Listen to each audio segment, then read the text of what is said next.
जय श्री राम मेरे भाई और बहनों, आपके अपने परिवार हिंदू रिचुअल चैनल में पुनः स्वागत है। कल मैं प्रश्नों का उत्तर दे रहा था। नवरात्रि से संबंधित जो शेष रह गया था उसका भाग 2 ये है। यतीन्द्र चतुर्वेदी जी ने पूछा, केवल व्रत किया हुआ है गुरुजी, हवन कर सकते हैं क्या? तो बिल्कुल कर सकते हैं, उत्तम है, बिल्कुल हवन कीजिए।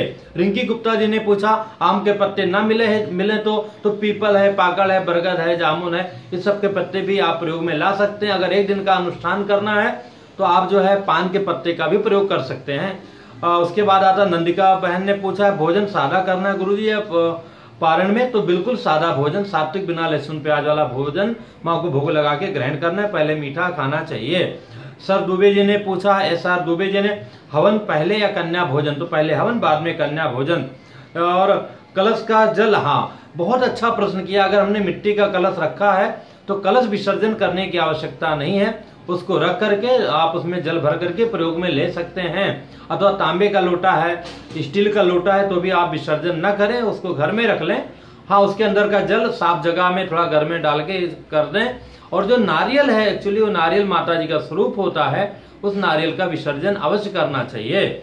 इसके बाद में विनय शर्मा जी ने पूछा, नवरात्रि का हवन और बलिदान वगैरह कब है? 13 तारीख को, 12 की रात्रि में भी कर सकते हैं, 13 उत्तम रहेगा। आदि शक्ति माँ विंध्यवासिनी, मेरा तो आपको नमन है, बड़ा सुंदर नाम रखा है।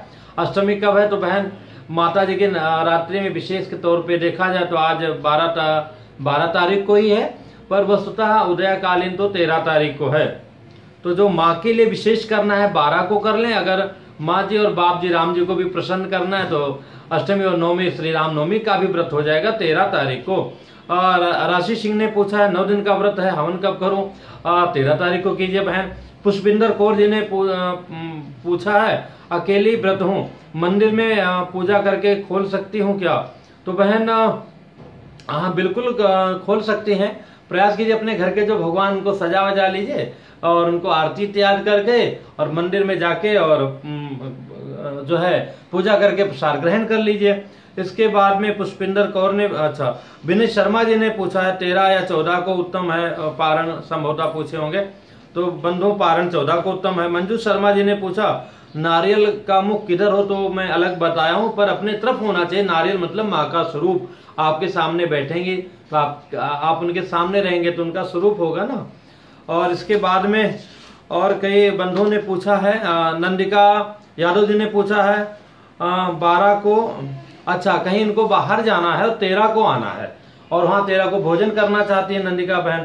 तो आप जो है मैं तो यही निवेदन करूंगा, वो लोग भले ही नाराज हो जाएं, आप मत जाएं अगर आपने 9 दिन का पूरा व्रत रखा है, क्योंकि नवमी को हवन करके कन्या पूजन करके ही पारण होता। आप दूसरे के यहाँ खा लेंगे तो आपका किया हुआ पुण्य उनको प्राप्त हो जाएगा, वो अलग बात है। दूसरी बात, आपका ये कार्य भी अधूरा रह जाएगा। हर कार्य अपना कीमत मांगता है, तो आप माँ को छोड़ करके वहां जाएंगे तो उत्तम नहीं है। और कुछ ऐसा नहीं, कोई भगवान न करे कोई विपत्ति हो तो बात अलग होती है। प्रसन्नता का जीवन है तो जाना मेरी दृष्टि से उत्तम नहीं है। जाना है तो 13 को अर्ली मॉर्निंग आप भले ही 3 बजे उठ जाइए, 2:30 बजे उठ जाइए, 4 बजे से 6 बजे के अंदर जो है माता कन्या एक दिन पहले खिला सकती हैं, ऐसे में कोई दिक्कत नहीं है। हवन करके और पारण करके फिर आप चली जाइए, लेकिन एक दिन पहले जाके वहां जाने में कोई हर्जा नहीं, लेकिन आ जाइए माता जी की सेवा में। दूसरी बात इसके आगे आता है, जयेश मकवाना जी ने पूछा है, गुरुजी कपड़ा पहनने का तरीका? तो मैं अलग वीडियो में बताऊंगा। धन्यवाद जो आपको पसंद आया। संदीप कुमार जी ने पूछा, घर से दूर दिल्ली में अष्टमी पूजा कैसे करें? तो बंधु बहुत अच्छी भावना है कि आपके मन में भावना आई है माता जी की पूजा का, तो आप अपने जहां भी हॉस्टल में रूम में वहां भी बैठ करके नवाण मंत्र का जाप अथवा दुर्गा चालीसा इत्यादि कर सकते हैं। और नहीं चुपचाप शांति पूर्वक किसी भी मंदिर में जाइए जहां भीड़ भाड़ कम हो अथवा भीड़ वाली जगह हो तो भी कोई बात नहीं, जाके माता रानी को प्रणाम करके, साष्टांग प्रणाम करके, परिक्रमा करके, उनको निहार करके प्रसाद लेकर आ जाइए, वो भी पूजा हो जाएगी। इसके बाद में शिक्षा सिंह जी ने पूछा है कि 9 कन्या खिलाऊं? बहन बहुत उत्तम है, 9 7 5 4 3 2 1, कम से कम 1 कन्या तो मिल जाए और ब्राह्मण कन्या मिल जाए तो इसमें ऐसा कोई जातिवाद की बात नहीं है। पवित्रता की दृष्टि से देखा गया तो बहुत उत्तम है। बाकी जो हो जाए तो कन्या रूप में है, आप कर सकती हैं।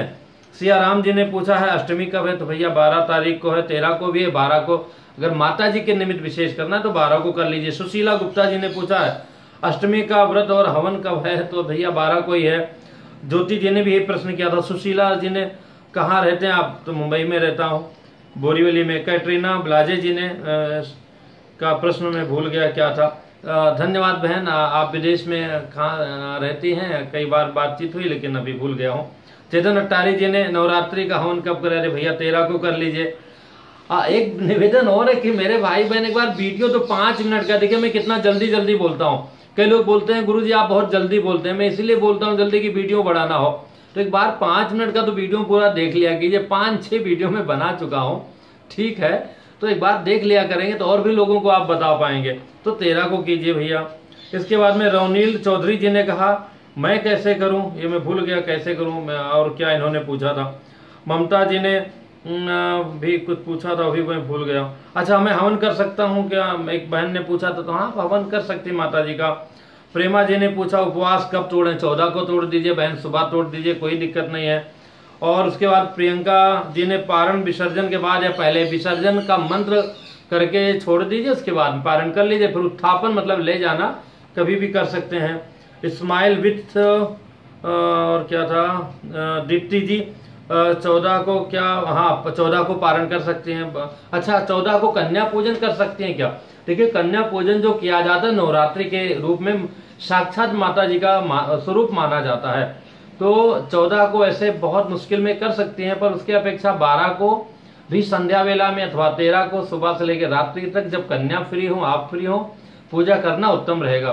क्योंकि 14 तारीख को अपने को मिलेगा लाभ, ऐसा नहीं विसर्जन माता जी का विसर्जन के पहले कर लीजिए, ना मिले तो, लेकिन नवरात्रि के बीच में करना ज्यादा उत्तम है। ना मिले तो कर लीजिएगा, कोई दिक्कत नहीं है। और ब्यूटी विथ रीना जी, नारियल का प्रसाद, हाँ इनका कहना है कि जो कलश के ऊपर नारियल रखते हैं उसका प्रसाद हमारे यहाँ तोड़ के खाते हैं। बहने जो नारियल है ना वो माता जी का पूरा स्वरूप माना जाता है, इसलिए उसका विसर्जन करना चाहिए, अथवा कपड़े में बांध के कहीं लटका दिया जाता है, उसको तोड़ना नहीं चाहिए। बाकी और नारियल का आप जैसा चाहो, एक वो नारियल और एक बलि के निमित्त नारियल तोड़ते हैं, उसको भी खाना नहीं चाहिए। शेर सिंह जी भाटी जी ने फ्रेंच दाढ़ी के बारे में पूछा, तो एक फिल्म के चक्कर में रखना पड़ा, क्या करें, दाल रोटी का सवाल आ गया। भूपेश जी ने भी कुछ पूछा था, भूल गया। कई लोगों ने बड़ी तारीफ की, तारीफ सबको अच्छा लगता है, शायद हमें भी अच्छा ही लगता है, पर मैं तारीफ के काबिल तो आप लोग हैं जो श्रद्धा पूर्वक भगवान की सेवा कर रहे हैं। फिर इन बहनों को भी, इन बहनों का सम्मान है जो दुनियादारी से हट करके कुछ ना कुछ हमारी अच्छाइयों को देखा। हालांकि मैं तो स्वयं आप लोगों से सीखता हूँ और हमसे ज़्यादा कहीं ना कहीं आप लोग सुयोग्य हैं। बस मैं भी ऐसे एक जो भी गुरुजनों से सीखा हूँ आपके आगे रखने का प्रयास करता हूँ। इसमें